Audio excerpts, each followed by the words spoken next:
Welcome to Mogobe Nuggets of Wisdom podcast. My name is Mompoloki Lerumo Mogobe. Our objective is to enthuse, inspire, energize, and empower entrepreneurs and entrepreneurs of all stripes here in BW and beyond. We do so by inviting these entrepreneurs and entrepreneurs into our makeshift studio. Sometimes we call them to the restaurant, sometimes we go to our studio, and we ask them to share their experiential knowledge, their experiences and their expertise. And we ask them as many questions as we can, aimed at empowering you also as a viewer.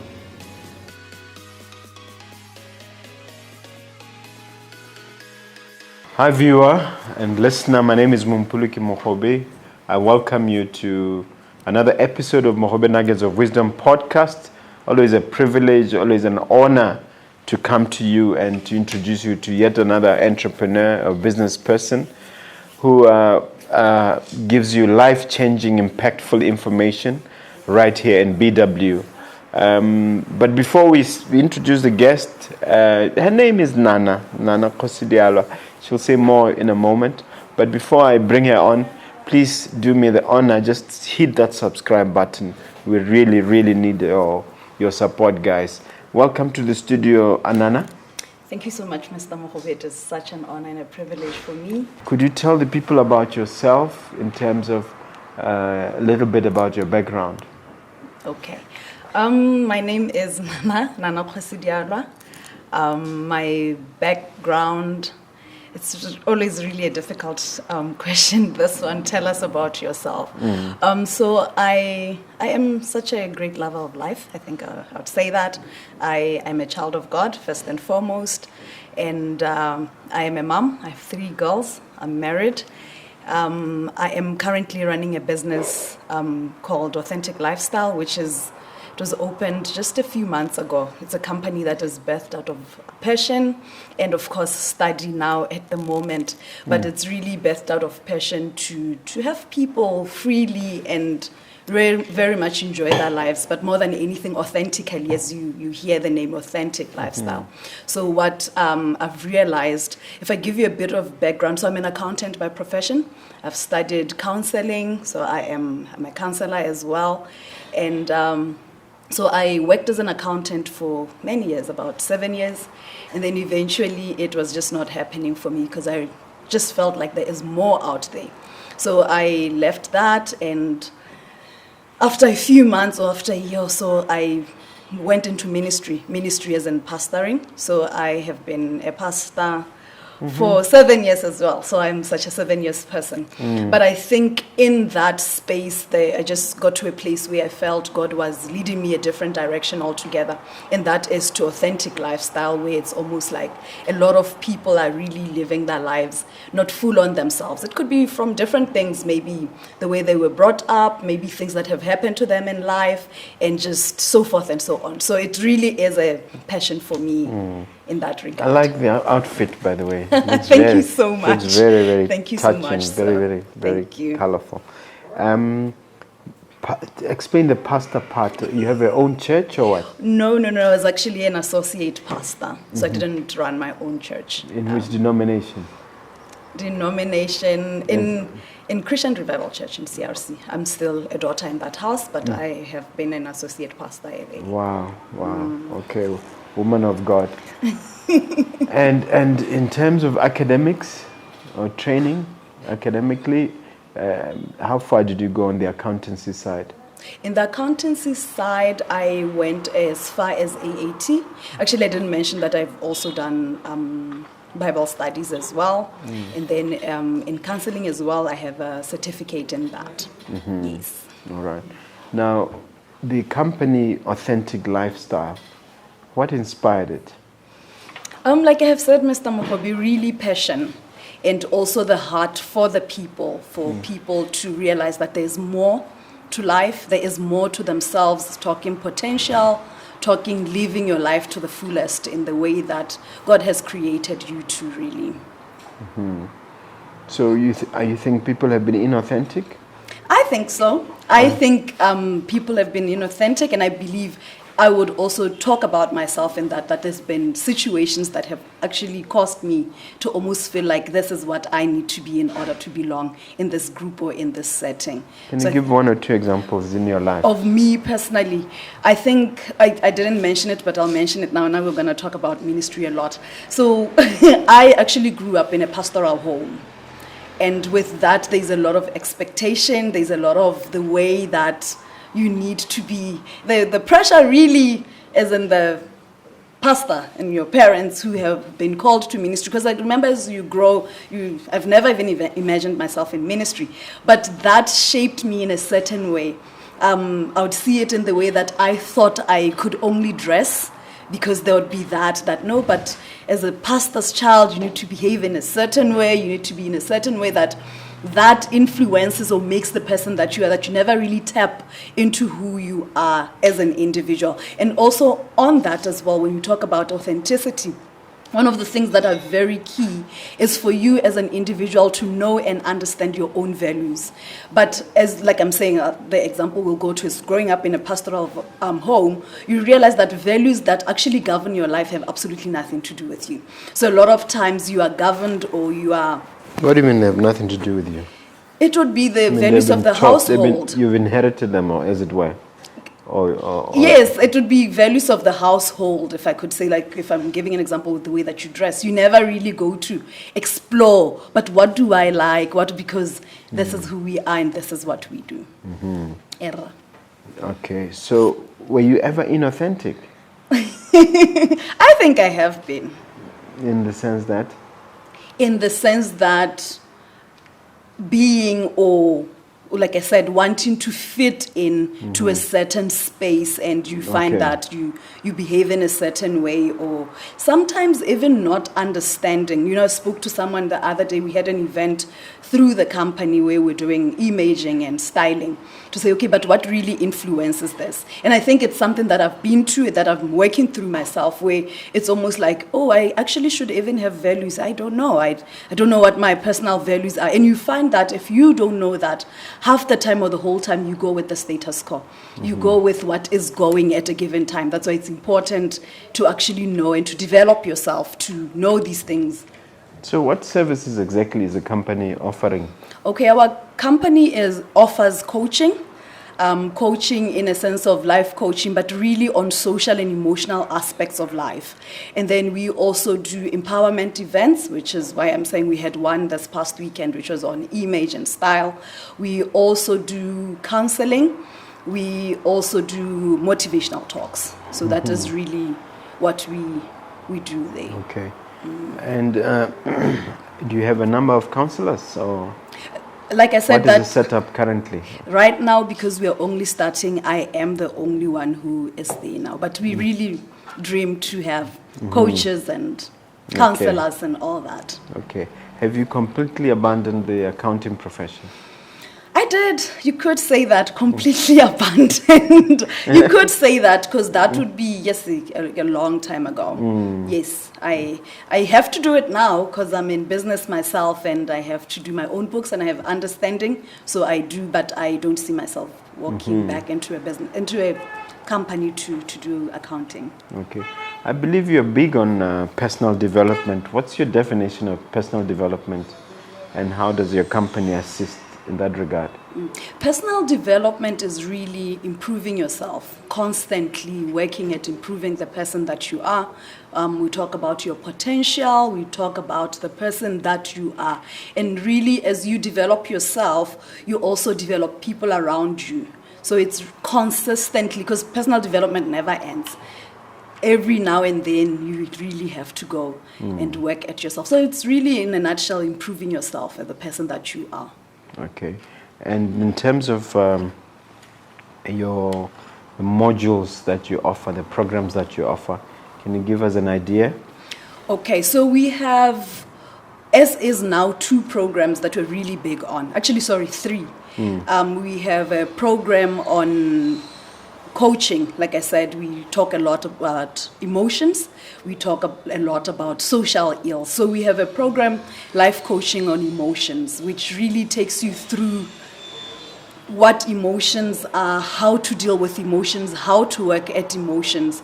I was just saying to someone the other day that the thing with emotions, and for a lot of people who walk through our doors, is we don't know how to feel them. Because you realize that as you are growing up, when you feel an emotion, you want to cry. It's almost like, what are you crying for? Should I give you reason to cry? So we have a program that really works and teaches you emotions, because it's important. You realize that someone knows two emotions in their lives: happiness and sadness. But there is more to sadness. For example, you get sad because you are hurt. And the way that you deal, or you get sad because you're disappointed. So the way that you deal with hurt and the way that you deal with disappointment is different. But if you've just blanketed it as sadness, you would not even deal with it for what it is. So we have a program really that works and teaches us and works with us to a place of being emotionally intelligent. We also have another program. I'm actually very passionate also about marriages, young people marriages as well. We have another program on... What does it offer? The marriages one? Yes, that's the one I'm talking about. It's premarital counseling that we do, because one of the things that I realize as well is a lot of young people get into marriages for just, it's what society requires, I'm of age, or it is what it is. So we take you through that. Why am I getting married? Who am I getting married to? Where we talk about personalities. What do I expect? Where we talk about love languages. We also talk about who should do what in marriage. And also obviously finances as well. Yes, we also talk about finances, where we talk about why do I get married. We zero into goals, your marriage goals. What do you want to see out of your marriage? That's where we talk about finances. We talk about dreams and aspirations, that these are two people who are coming together with different dreams. What are we saying is we come together to be a couple. So yes, the third program... You've talked about the marriages number 2. The first one is on emotional intelligence. Yes. And then the third one is what I just said. We also do image consultancy. And we talk about image consultancy, not in the way that you look outside, but we see that really what I wear is made up of my self-esteem, is made up of my confidence and my authenticity. So we bring that to say, but it's not about what you are wearing outside. It's about what is inside more than anything. So those are the programs that we have at the moment and that we're busy growing and working at. How did you develop and acquire the skills to work on this thing? What was your own genesis, as it were? I really like to say, passion and purpose, when they come together, it just becomes amazing. Like I said, study is also just as key. But I think for me, it's really getting a hold of why God created me as an individual, which I believe is to impact people and to work this journey with them. So purpose for me is a very key thing in working at this, and then passion, because it's something that I really love. So how did you then discover that, look, my purpose is not being an accountant, my purpose is not being a pastor, my purpose is being a trainer and being an authentic trainer for that matter? I think it's a journey, Mr. Mogobe. It's not something that you just wake up and this is it. And in that, I also believe it all has worked together to this day. I believe I needed to start where I started, to go through where I went through in order to get here. So, but more than anything, I think my relationship with God being the basis, because I believe He leads and He guides in all that I do. So I think it just all has worked together to this day to be here. Did you receive any kind of specialized training online? Yes, I am busy studying now, particularly on the life coaching one. Yes, there is a course that I'm doing that is holistic life coaching. Okay. Yes. But there are others you've done also? Or it's an ongoing? It's an ongoing process. So what is your understanding of personal and emotional growth? Like I said, personal growth is consistently working at yourself and improving and developing yourself and digging into the potential that you have, that sometimes you don't even know you have. And in that, emotional growth and personal growth, you can't have one without the other. I think for long we've been at a place where it's almost like I can work at myself, but you know what, don't feel the emotions because you need to move on, and you realize not, but actually the emotions that I just left by the door are what I need to get to my next level. So the understanding around that, firstly, like I said, it doesn't stop. you constantly and always have to be developing yourself. And then you need help. You need someone to help you in developing yourself. You need people who've been trained. You need people who know what happens there. But also, again, I think personal growth, if we listen long and hard enough to people around us, at any given time, there's some sort of feedback that we get as to the kind of people that we can be. It could be from the workplace, it could be from family, it could be from... So personal growth happens all the time. But again, it's a choice, because I've seen it's very easy to deal with something that comes from outside. So if you upset me right now, it would be very easy and quick for me to let the next person know, Mr. Mogobe did this and that and that. But it's very difficult to look within. Yes. Self-introspection. Self-introspection is not easy. And it's a muscle that you exercise, because the more you do it, the more you become self-aware, the more you are able to work at it and grow at it as well.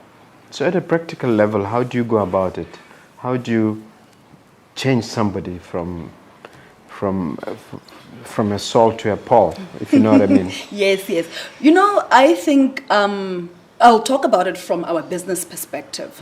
One of the things that I usually say to people is, as you walk into our offices, there's absolutely nothing I can do for you that you cannot do for yourself. So it always starts with the person on the other side who walks through the doors to say, I want to work at myself. Yes, we have these programs. Yes, we have but it starts with me to say this is what, because you can come through the doors, listen here, never go back, to practice, to...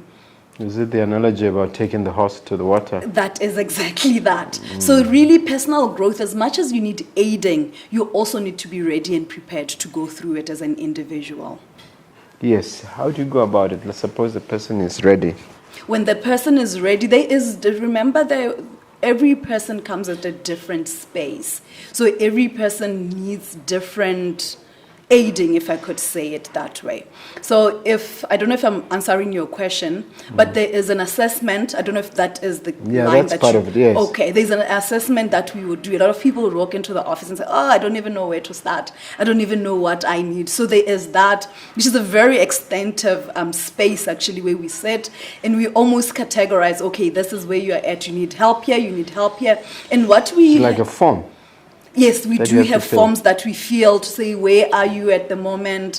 How satisfied are you with this area of your life and this and that? And then we have conversation. Background is also very important in that assessment. Future goals and aspirations are also key. Then we map a way to get this person to a place where they want to be. So we will have, depending on what they need, we can have a series of sessions to work through. We'll have assignments as well that you need to go back and bounce back and all those things. Okay. What would you say are the individual benefits of personal and emotional growth? I think the first thing is growth. You grow as a person. When we talk emotional growth, it's also a place where you realize, at any given time in life, when dealing with the next person, you're dealing with emotions and personalities. When we come and we start talking, it's from a place where I'm at. If I'm calm, we'll have an amazing, and you are also calm, we'll have an amazing, calm conversation. If you come angry and I'm calm, chances are we're going to fight. So at any given time, we're dealing with emotions, we're dealing with personalities. It's never really the person. It's just that, and a lot of times because you don't understand, that is where we have a lot of fights. So when I talk about growth, with personal growth, it's exactly that now I start dealing with people also differently. Because I have understanding, firstly, of myself. So I know myself. When I'm in this space, I better keep quiet, or I better address this in a certain way.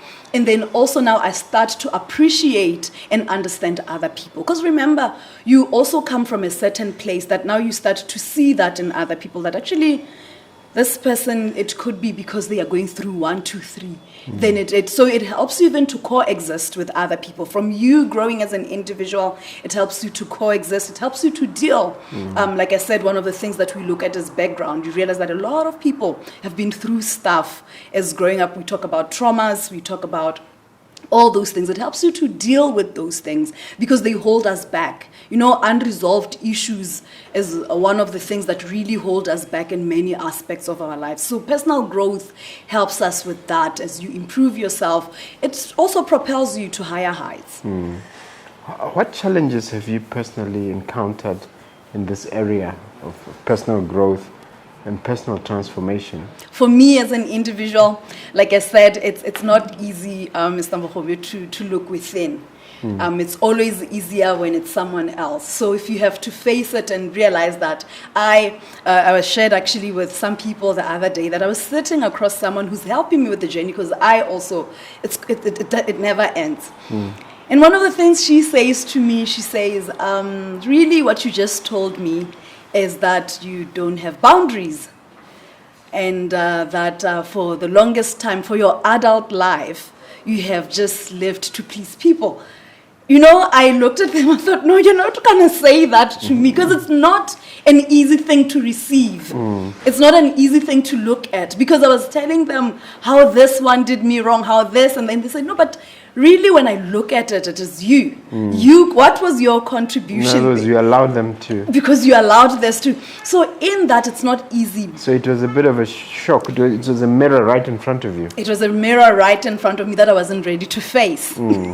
But that's why you need someone who would say, nope, we are not attacking you, we are helping you to grow. So for me, one of the greatest challenges has been exactly that you really need to look deep within yourself. So how did you go about setting boundaries? Any major changes? 100%. I did. I had to. And the thing with boundaries let me just say this. The thing with boundaries is when you set them, it's almost like you feel more pain than the people that you're setting them for. Because remember, if I'm boundaryless, I live happy and in harmony with you because I will do whatever you ask me to do. Then suddenly when I stop, chances are you would also stop looking at me a certain way or you'd stop even having the relationship that you had because you're not getting anything out of me. And that on its own becomes so painful because now you also have to sit with yourself. People will say, hey, you've changed, man. You're different. You're different. But I had to sit with my discomfort. I had to work through it. And one thing I have learned and I've seen with setting boundaries is the minute you do that, now I say it a lot, that your vibe attracts your tribe. Suddenly you attract the right people. Realize, actually those people were not really the right people for me. They were not my tribe. So the more I did that, the more I realized, okay, these are people who value me for me, not what they can get out of me. So how do you actually end up having to cut friends off and really starting a new vibe and a new tribe? I don't think it's a place of cutting friends off. I think, like I'm saying, it's a place of just recognizing where you're at with these but if the person is pulling you down? Sometimes it's a full-on conversation that you need to face the person and have with them and say, look, I realize that we're not aligned in that which we want to do, in the places that we want to go, and I feel like you and I, isn't that what a boundary is? You end here, I end here. But sometimes it's that difficult place where it's almost like it naturally happens. I think that is more difficult. Where now you are not invited to certain places because you've changed. Now you hear about certain things, but that is as that friendship wins off or as it ends. What if it's a family member you have to cut ties with? How do you go about it? I think you just go for it. Because the greatest thing, and when we talk about authenticity, two key things is your values and it's your personality. So I think if it encroaches in your values, I know it sounds horrible when I say it, but it shouldn't matter who it is. Because if you say, like for me personally, one of my greatest values is God. My relationship with God is everything. So if it encroaches on there, it doesn't matter who you are, we'll have to have a conversation or we'll have to have a fall-off. So I think I know blood is thicker than water in the family and this and that, but I think it's also something that you need to look at, because then that's where my coach comes in and says, are you telling me all your adult life you have been living to please people? That's where people pleasing begins, because now you start doing things for the other people but not really for you. So I think I understand it could be difficult. I say it like it's a simple thing. It it sounds very simple, but it would not be easy. But I think if you want to go further, it's one of the things that you might just need to do. Okay. How does money, resources, and finances come in when we're having this conversation? What impact, if any, does it have on issues of emotional development? It's a huge one, because you realize that resources and money and finances make a large part of an individual's life. The Bible actually says that money answers all things. It does. When there's money, things move. But I think it takes us back to what I'm saying when I'm talking about values. That when you are set and you are full on and you're sure of who you are, money now becomes a resource. It doesn't become, doesn't determine the person that I am. So whether money is there or money is not there, yes, it will be painful when I'm not able to pay bills, but it will not move me as an individual. I don't know if you get what I mean. It's almost like it's in a marriage and there is no money, and people say, but as long as we have each other, we're able to push through this. And that's exactly where this authenticity comes in. Because suddenly, and when we talk about confidence and self-esteem, you realize that suddenly it comes with the money. When the finances are there, I'm confident. And that's where we need to look at right inside and say, but what is it that is important for me in that regard? Okay.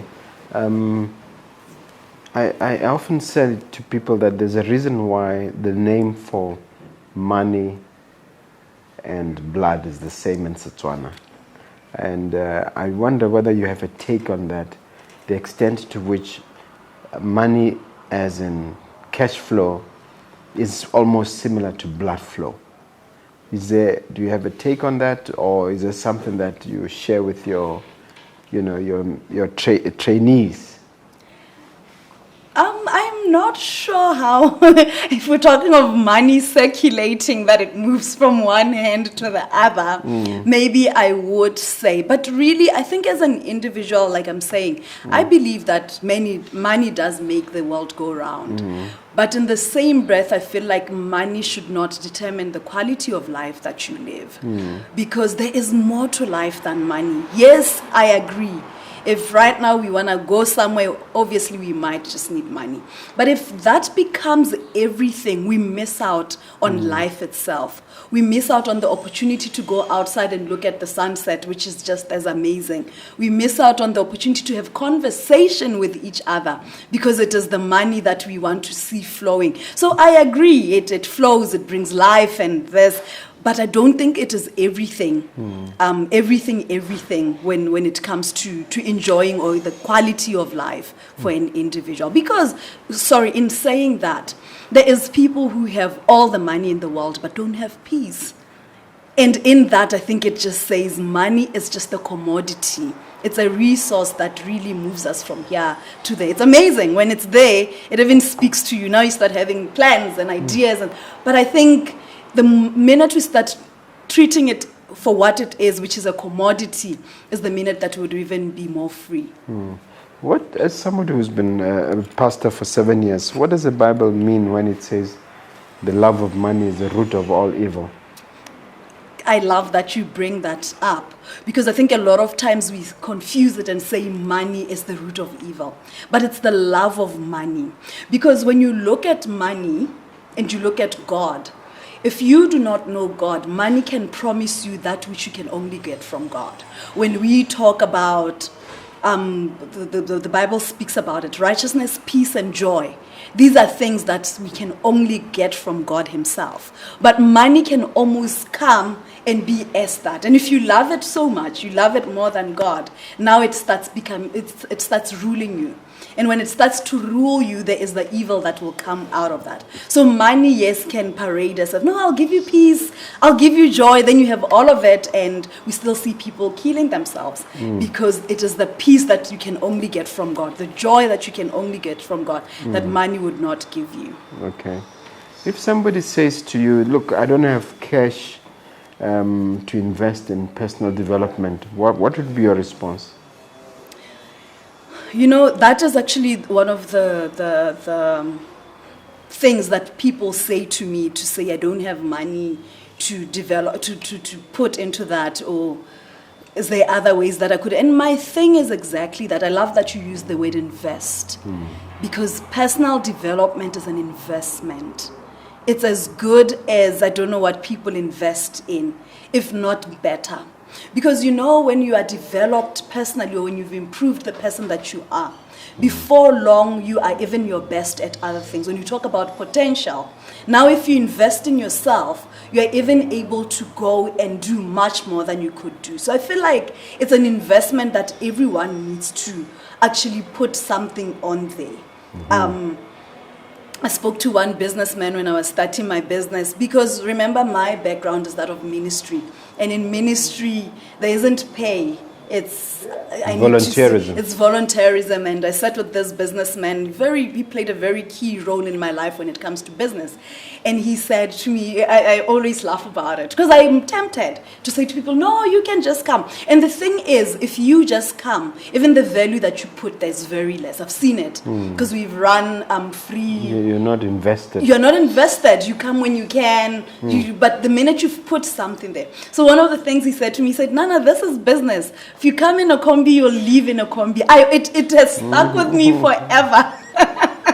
I always say when I want to say to someone, no, you can just come, thinking, girl, you're going to live with a combi. So I think it's exactly that, that I think the Bible talks about it as well, that where your treasure is, that's where your heart will. So even in that, when you've put your treasure there, I believe you'll full on invest yourself there as well.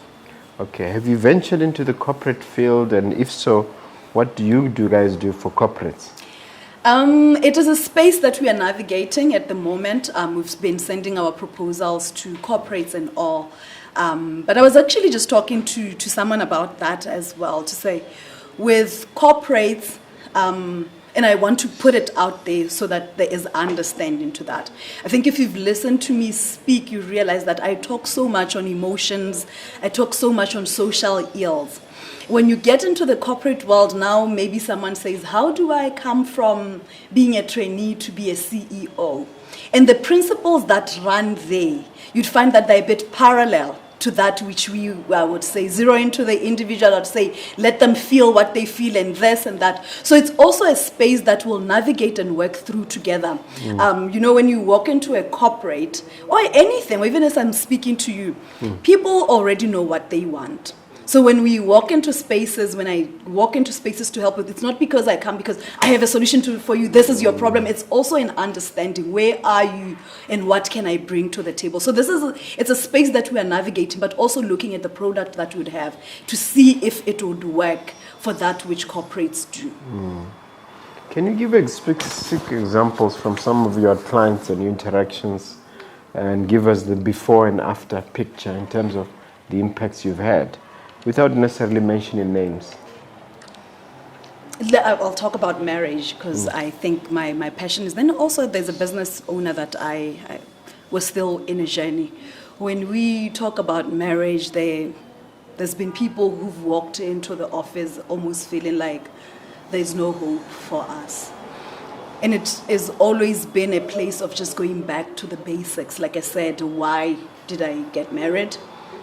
Who did I marry? What did I expect out of this marriage? Who should do what in this marriage? And then we talk about also sex and intimacy in marriage. And you see people walk through the doors one way, and as they get to understand each other, because one of the things when we talk about who did I marry, you realize actually half the time we miss each other because we don't know each other. And they were talking about personalities, that in understanding the next person's personality, that this person is not controlling. They just have a bit of a dominating personality, and this is how I would work with it. One of the people I've seen walk through the office, it's exactly that. It's a personality thing, but the woman has a dominating personality, determined, going places. The husband on the other side has a people-orientated personality, easygoing and a very analytical. So now they miss each other because the husband feels like, no, but you want to tell me what to do, and the wife feels like, but you're not doing anything. But in understanding, now we even realize actually we are a great force together because we balance each other out. And through that, the people start to work with each other from the place where they are, than trying to change each other as well. So it's really an amazing journey as you see people discover themselves, as you see people discover even their love languages, to say, no, actually I've been loving this person the way I want to be loved, not the way they want to be loved. So we miss each other in that regard. So it's really an amazing thing in that. Does every individual have a love language, in the sense that it is capable of study and being, There is a tool that we use actually to find our love language. There's a book written by this man. He's called Gary Chapman. He's written this book about love languages. I love the way he starts it off. He talks about languages themselves. That when we come together and we speak different languages, there is very zero chance that we will understand each other. And he brings it to love languages and says, but in love, we make that mistake that we come and I'm Chinese and you are a Botswana, and we try to communicate but never really try to learn each other's languages. So we miss each other in that. So there is love languages. There's words of affirmations as a love language. There's receiving gifts as a love language. There is work of service, acts of services as a love language. There is quality time as a love language. I don't know which one I'm forgetting, but there's 5 of them. And at any given time, or any individual has a different one.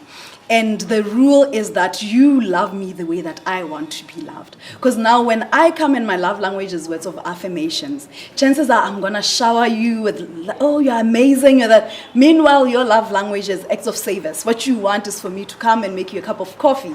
Now I tell you, oh, you're amazing. The whole time I'm thinking, woman, I just want a cup of coffee. So we miss each other in that, because that does not feel like it's love to you. So what is the process of discovering these love languages? Is it just a couple of counseling sessions, or there's more to it than that? Like I said, there's a tool that we use, that like a questionnaire that asks you certain questions about yourself, that you're able to see, okay, this is my love language. But more than anything, it's also going back and actually looking at your life and applying to see if this would work for you. Yeah. Just based on that book, I'm tempted to ask you, what other books you think would be impactful and helpful to the viewer, and which books have impacted you in this journey? There's one book I read. Yes, I forgot the writer of that book, but I feel like everyone should read that book. It's called The Road Less Traveled. It's a book. Do you know it, Mr. Mogobe? Is it Gregory Peck, something Peck?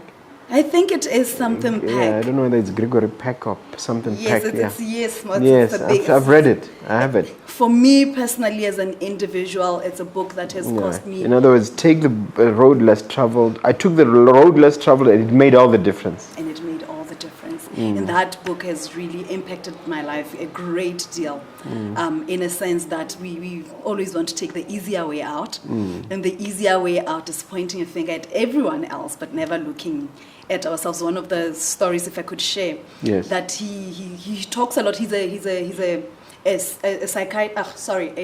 psychologist. So he tells stories about the patients that he sees.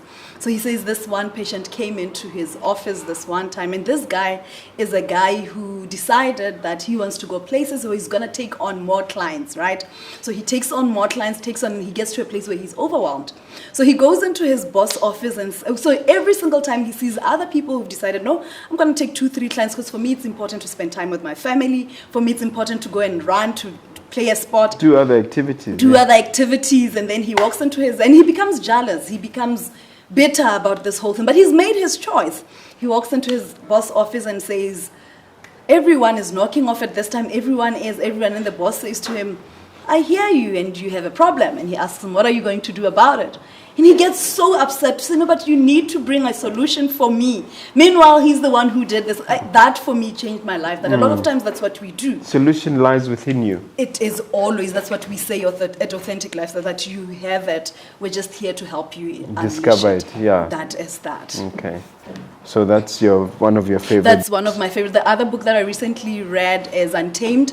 It's actually written by a lady called, my word, why are these people's names just going? Yeah, we'll Google it. Untamed. Yeah, Yeah. Untamed. It's also an interesting book. It talks more to women, but it talks a lot about conditioning, how conditioning affects us, how we find ourselves doing things because sometimes nothing wrong with it, but it's because it's just how I know things should be done. Okay. Or I've seen things being done.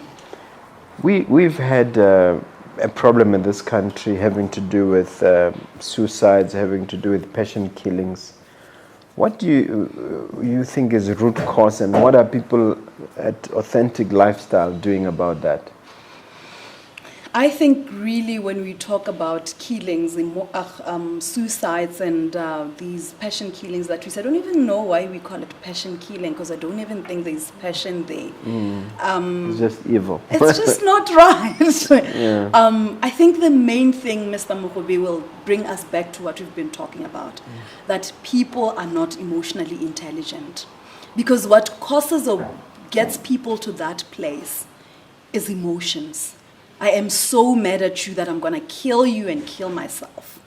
So it's just people who don't know how to navigate or how to Which deal is with really emotions. stupidity, if you think about it. Lack of intelligence. It is lack of intelligence. So I think that's exactly one of the reasons why we exist. I remember I said to you, that's teaching people. Sometimes you don't even know what you feel. How are you feeling? You want to tell me, no, I'm just about to leave. I just asked, how are you feeling right now? You don't know if you are calm. You don't know if you are nervous. And if you know these emotions, suddenly you know how to deal with them. You know that when I'm angry or when this person has disappointed me, this is how I deal with disappointment. So I think it really is that place. Yes, there is frustrations that lead to certain emotions, but the act or that usually comes when I'm feeling a certain emotion. So dealing with the frustrations is one place. When you talk about, I hear a lot of young people, the going is that life is not going, I'm not employed, I'm frustrated. So when we talk about unemployment as on itself, there's a way that we can address it. But it's the emotion that gets me to actually do that which I want to do. So is there something in the culture that has changed to cause these problems to be more prevalent? Not prevalent, to be more noticeable. I mean, you pick the paper, there's something almost every time. I think that's a very controversial question, but I would answer it anyway. Because I would say it in two ways when you talk about maybe the culture that has changed. I think there's a lot of awareness that is also happening. You know, I'm not so old, but when we were growing up, there are certain things that you would not even feel. Because it's almost like, where do you get that? You get what I mean? Like, how do you even get to that place? But when you look at the generation that's coming, like my oldest child is 13. But when I listen to her speak, I realize there's a shift in the way that we were raised and in the way that they were raised. And the other thing also that I realize is people who, I don't know how our parents did it. I think the whole community thing. We were raised by... It takes a village to raise a village. child. But when you look at our children, we raise them as individuals. There isn't that village thing that is happening, which I think is a shift as well. In a sense that if you found someone misbehaving, it didn't matter. I remember when I was in school, the one time my mom's friend saw me at the bus stop with a boy. When I got home, that friend was at my house. And I knew that she is there to tell my mother she saw me at the... So there were certain things that you could not just get to. But now when someone tries to tell you about your child, it's almost like... What's that got to do with you? What's that got to do with you? So I think there's just certain things that have just shifted. But I think also that the globalization through social media is a greatest effect that we have seen. There's very good that comes of it, but there's also such negative things that come out of that as well. When I talk about awareness, that is because now suicide becomes a thing and everyone thinks I can actually do that. Okay. Now, let's talk about the future prospects for yourself and Authentic Lifestyle. Can you share what the future looks like? What is a plan, even 10, 15 years down the line? one of the things is what you've asked me, that it is a team that we want to build. We want to be an employer of note at Authentic Lifestyle. We want to bring more people, more authentic people to come and work at helping other people unleash. We also see ourselves international. That's something that is very, very big, that we want to see ourselves also international and speaking and impacting also. But more than anything, even here in our country, we want to grow into other areas. We want to see more programs as well. That would also help and aid in that regard. Okay. So, is any specific tangible thing you hope to create in 10, 15 years? As an institution or a school? What is the end game, as it were? It is exactly that. Like I said, we have a leg of empowerment events. We want to have a center. We want to have because we speak, so we want to have oh my God, the word is gone, a studio where we can do our podcasts, where we can have our recordings there. And yes, we want to have facilities where we can do our trainings there ourselves and have our events there as well. Okay.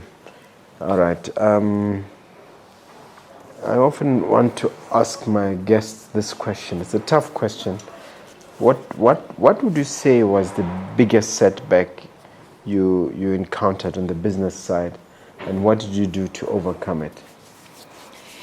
I think for me, one of the greatest setbacks, we were still very infant in the business industry, but one of the things that I am seeing that is that's coming forth, you've actually mentioned it, it's just people who do not want to invest in themselves.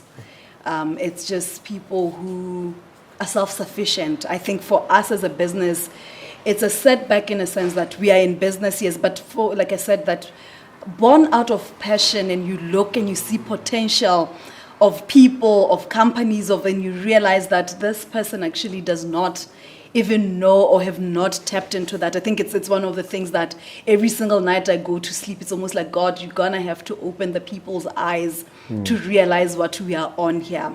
So I think mindset, if I'm asked to just say it in one word, it would be the greatest setback that we see is the mindset. In other words, people are not seeing the value proposition yet in what you are offering. They don't see it, and the other thing... Or they don't see it enough to want to invest in it. Enough to want to invest in, because it's a very foreign concept, but also in mindset in a sense of, we still do coaching and counseling behind. It's almost like if you are seen with Nana, surely you have problems.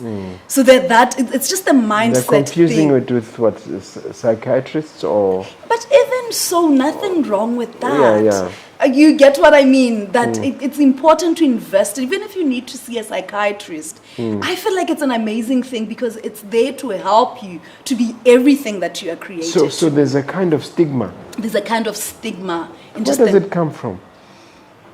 I think just that and it goes back to authenticity. We always have this thing that we need to be put together. There has to be no sign of weakness with the person that I am. I have to be together. So yeah, I think it's just a mindset barrier that needs to be broken around that. Again, I have to ask you whether it's culturally related or it is a result of social media influences and things like that. Funny enough, social media is bringing it up as a positive. Everyone now, when I talk to my therapist said that's a going thing on social media. But I think culturally, it's a thing. When you talk about marriage, for instance, when you listen to, and I love our culture, I love it, there's good that comes out of it. But one of the things is when you sit, when you sit and listen in, when you even hear why we wear that tuku, it's almost like mosadi wa rutubala, mosadi ga bui dikgang tsa lelapa la gagwe. So it's almost like you deal with your things yourself. You are self-sufficient, you can work at this thing for yourself. There's also a thing ya gore o tla re tlhabisa ditlhong. I don't know if you get they've even done memes around that when a child comes and maybe the parent was asked to come in, maybe let's say to come and see me. When they get home, when the child says something like, depression, so there's that as well culturally. When in fact it should be the opposite. When in fact interventions should be had. 100%. 100%. This is very, very interesting. One question before you get to ask me a question is this: in terms of your businesses, your authentic lifestyle, is there any plan for you to go further in terms of writing a book and packaging some of these ideas and concepts? It is my dream, actually. I think more so, not programs particularly, but I really love books that are written, almost someone writing that story. The one book I recently read is actually called Finding Me by Viola. It's one book that I really, so it's a book that she wrote about her story, but almost fictitious. I think one day I want. Fiction? No, I'm saying as you read it, it's almost like she's telling a story, but it is her story. It's a her story. You mean the actor? The actor, yes. Actress, the actress, yes. I really enjoyed. I think I've seen that movie. Yeah. It's got a cover, black and white cover. Yes, and it's her face. Yeah.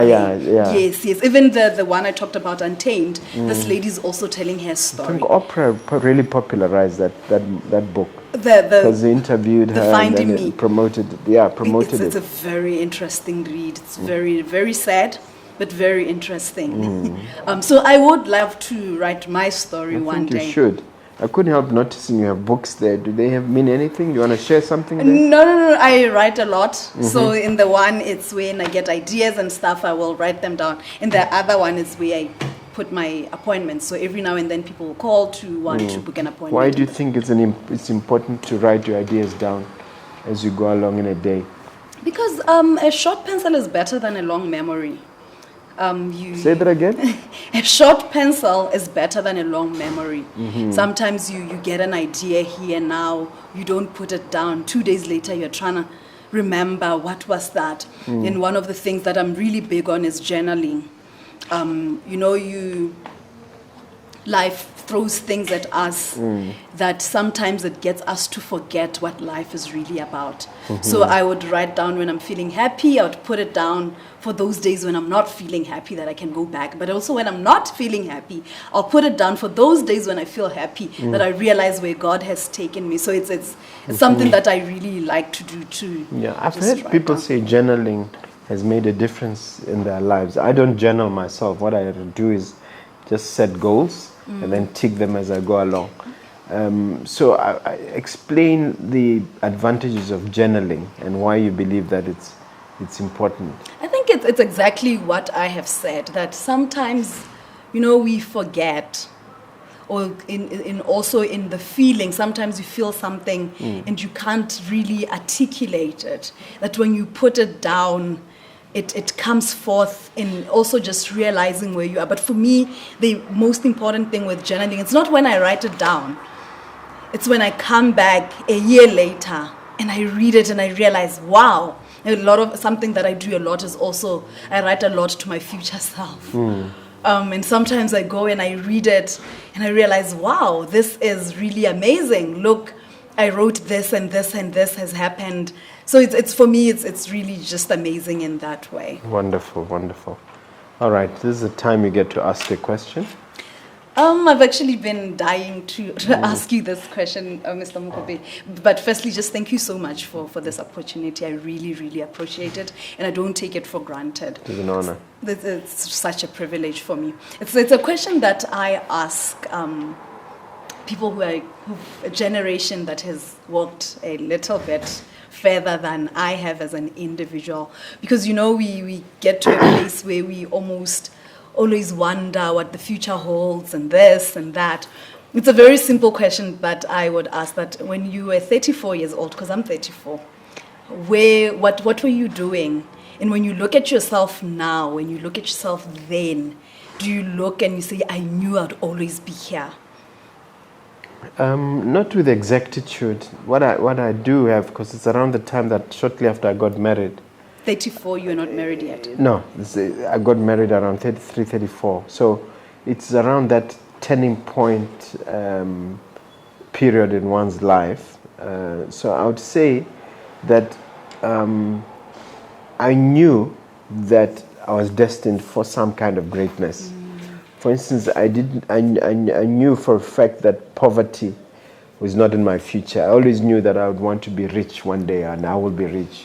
So because I didn't like the idea of pleading, and once I discovered that the God that I worship is super rich, in the sense that rich with resources, rich with faith, rich with love, is rich in every sense. I convinced myself even then that I was on an upward trajectory, because at the time my mindset was just that of a lawyering. But it didn't take long after that the lawyering aspect was challenged.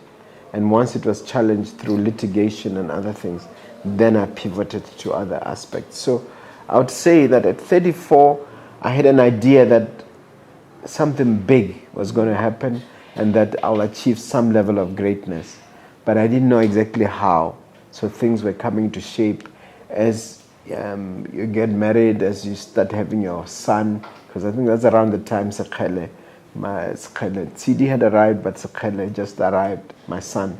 That's when sort of things, you could say it's a time of great awakening. Yes.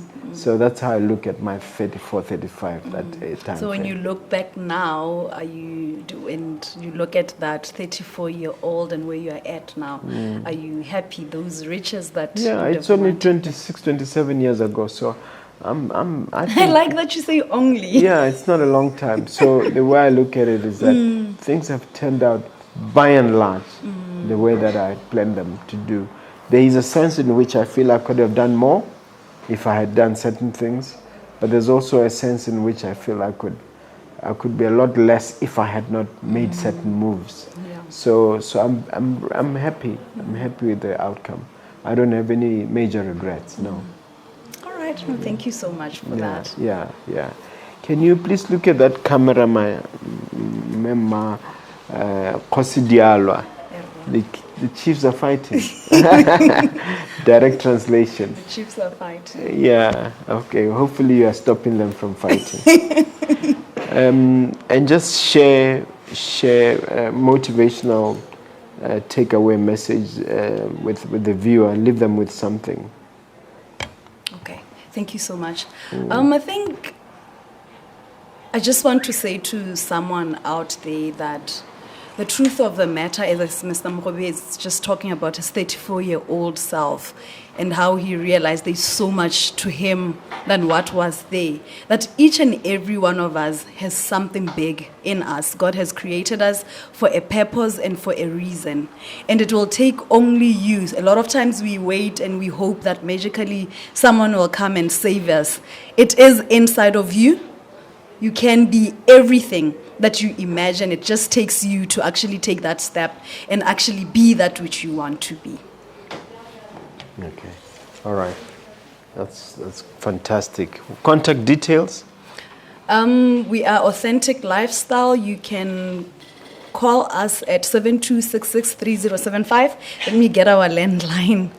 Our landline number is, our cell phone number 72663075.